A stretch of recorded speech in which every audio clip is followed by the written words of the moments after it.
Hello friends, कैसे हो? आशा करता हूँ कि सभी अच्छे होंगे। हाँ, हमारे जो पिछला वीडियो था उसमें कुछ लोगों ने क्वेश्चन किए थे, वो मैं आपको बता देता हूँ कि क्या क्या क्वेश्चन आए थे। मैं उनका जवाब देने की कोशिश करूँगा। वो है कि सोसाइटी के लिए कला का क्या रोल है, तो इसका मैं जवाब देने की कोशिश करता हूँ कि सोसाइटी में देखिए, कला के अनेक उद्देश्य हैं, कोई एक उद्देश्य नहीं है। जैसे कोई भी कलाकार है वो अपने अनुसार सोचता है, जरूर नहीं कलाकार ही सोचे। कोई भी व्यक्ति सोचता है लेकिन उसको क्या है, एक्सप्रेस करना चाहता है, अपनी बातों को कहना चाहता है, संदेश देना चाहता है। लेकिन क्या है, एक कलाकार के अंदर वो स्किल होता है जिससे वो समाज के सामने सौंदर्यात्मक तरीके से अपनी बात को कह सकता है। ये उसके अंदर विशेष योग्यता होती है, इसलिए समाज में कलाकार का एक विशेष स्थान है। कला के उद्देश्य अनेक हो सकते हैं, जैसे समाज को मैसेज देना हो सकता है कला के द्वारा। कला के द्वारा हम सौंदर्यात्मक अभिव्यक्ति करना हो सकता है। कला समाज को आनंद प्रदान करती है, समाज को एक नई दिशा देने का काम कर सकती है। कोई भी कलाकार जो है अपनी कला के द्वारा अपने अंदर छुपी हुई भावनाओं को समाज के सामने प्रकट कर सकता है। तो इस प्रकार से कला के बहुत अनेक उद्देश्य हैं। कला ऐसी चीज है, जिस तरह से मनुष्य को भूख लगती है, प्यास लगती है, उसी प्रकार से कला की भी एक प्यास और भूख होती है जो हर इंसान को लगती है। केवल एक कलाकार को ही नहीं है, बल्कि प्रत्येक व्यक्ति को इसकी प्यास और भूख होती है। हर व्यक्ति सौंदर्य को देखना चाहता है, सौंदर्य का आस्वादन करना चाहता है। प्रकृति में जैसे कि हम देखते हैं, हर जगह सौंदर्य है, कला है, लेकिन वो दृष्टि चाहिए उसको देखने वाली।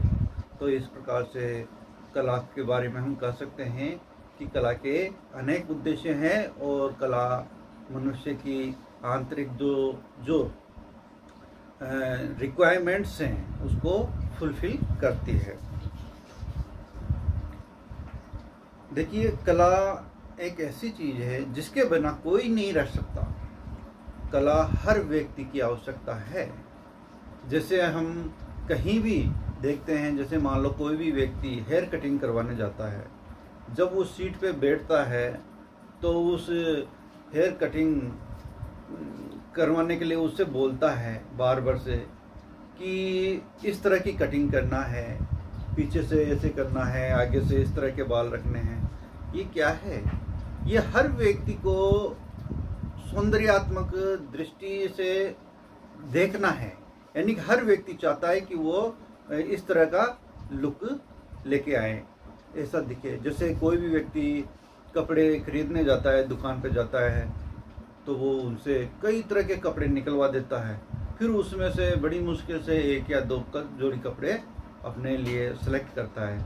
इसके पीछे यही है कि वो व्यक्ति भी, चाहे समाज का कोई सा भी व्यक्ति हो, आम व्यक्ति हो या खास व्यक्ति हो या बड़ा छोटा आर्थिक दृष्टि से हो सकता है, लेकिन हर व्यक्ति अपने अंदर की जो सौंदर्यात्मक प्यास है उसको सेटिस्फैक्शन देने की कोशिश करता है। तो इस तरह से ये चलता रहता है। बिना कला और सौंदर्य के कोई भी नहीं रह सकता। जैसे हम कहते हैं कि वो व्यक्ति है, उसकी चाल अच्छी है, उस व्यक्ति का जो कपड़े पहनने का ढंग अच्छा है, तो ये क्या है, उसके अंदर की जो कलात्मक सेंस है, आर्टिस्टिक सेंस है, उसके आधार पर हम ये बात करते हैं। तो ये हमेशा चलता रहेगा। कोई भी समाज है जो कला को हमेशा एक्सेप्ट करता रहेगा। कला कभी भी समाज के लिए नेग्लेक्ट नहीं हो सकती है। कला में देखिए, कला जीवन में रुचि पैदा करती है। बिना कला के अगर हम कहें कोई भी नहीं रह सकता। वो ऐसे कि रुचि, जहाँ हम रहते हैं हमारे घर के अंदर भी हमारा जो इंटीरियर है उसको कई तरह से हम डेकोरेट करते हैं। बहुत सारी ऐसी सजावटी चीज़ें होती है, चाहे कैसा भी व्यक्ति हो अपने घर के अंदर बाहर अच्छा करने की कोशिश करता है। बहुत सारी जो चीज़ें हैं उसको कहाँ कौन सी चीज़ आएगी, क्या चीज़ कहाँ रखने से हमारी जो घर की सुंदरता है और बढ़ जाएगी। तो ये क्या है, हम जहाँ रहते हैं उसको रुचिकर बनाता है। तो कला के द्वारा क्या है, हर जगह रुचि पैदा होती है। बिना कला के रुचि पैदा करना बहुत मुश्किल है। सौंदर्य में हमेशा रुचि पैदा होती है।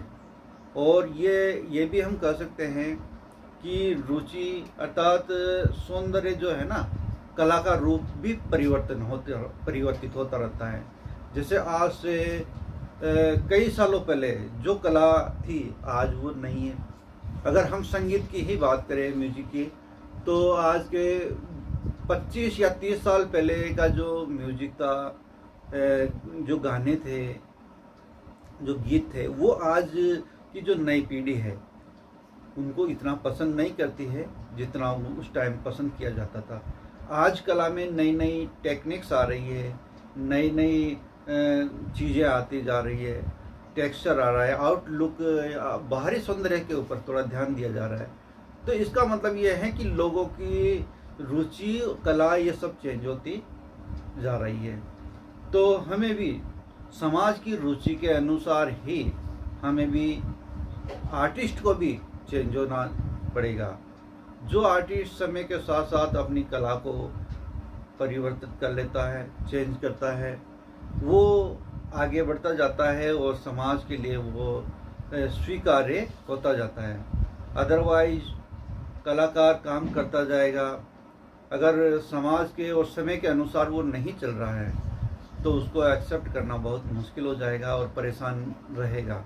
क्योंकि जो चीज़ समाज में स्वीकार नहीं की जाएगी उसके लिए उसको खुद को ही जूझना पड़ेगा और उसके साथ में कई समस्याएं भी जुड़ी हो सकती है। तो इस तरह से कला आनंद भी प्रदान करती है।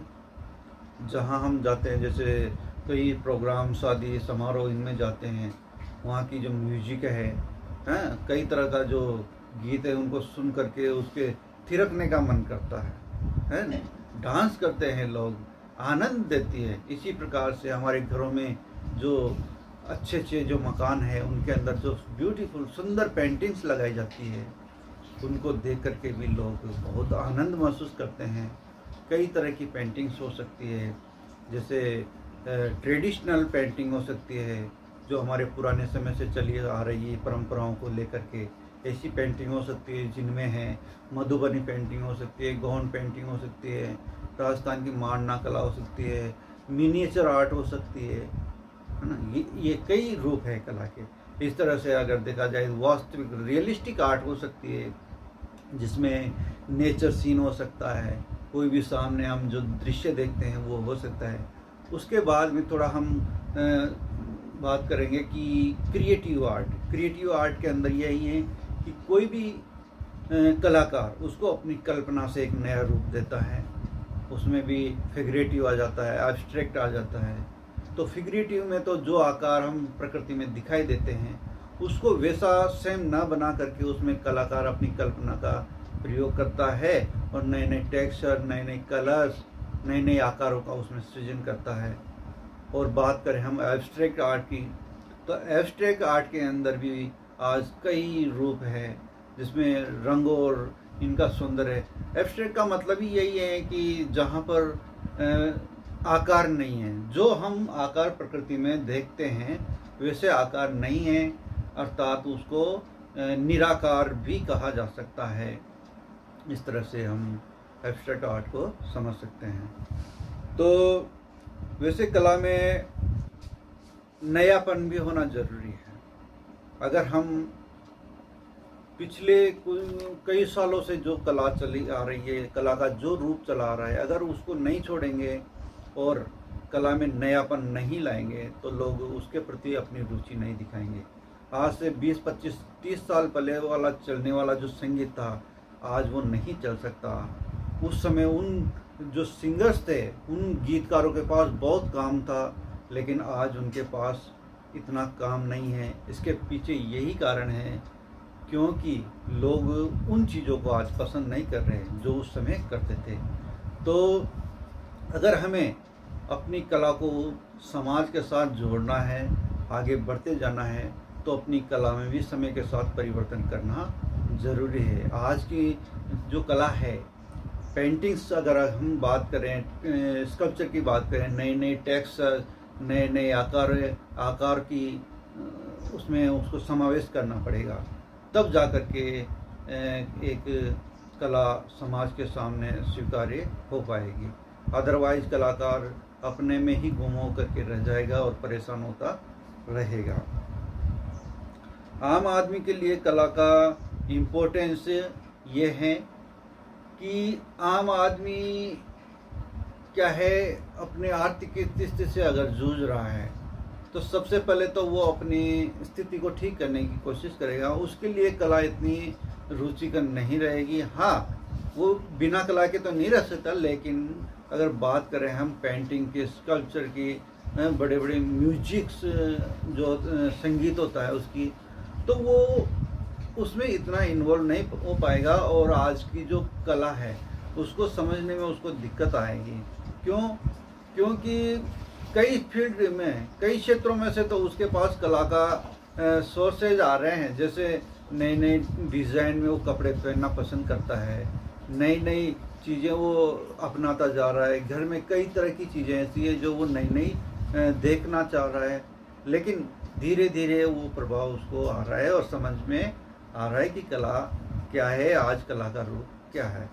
तो इस प्रकार से आम आदमी भी आज कला से जुड़ने की कोशिश कर रहा है। समाज में जब वो देखता है, आज इंटरनेट का ज़माना है, नेट से कई चीज़ें वो देखता है, तो उसको आज हर प्रकार की कला के बारे में भी जानकारी होती जा रही है और उसमें अपना रस और आनंद वो लेने की कोशिश कर रहा है।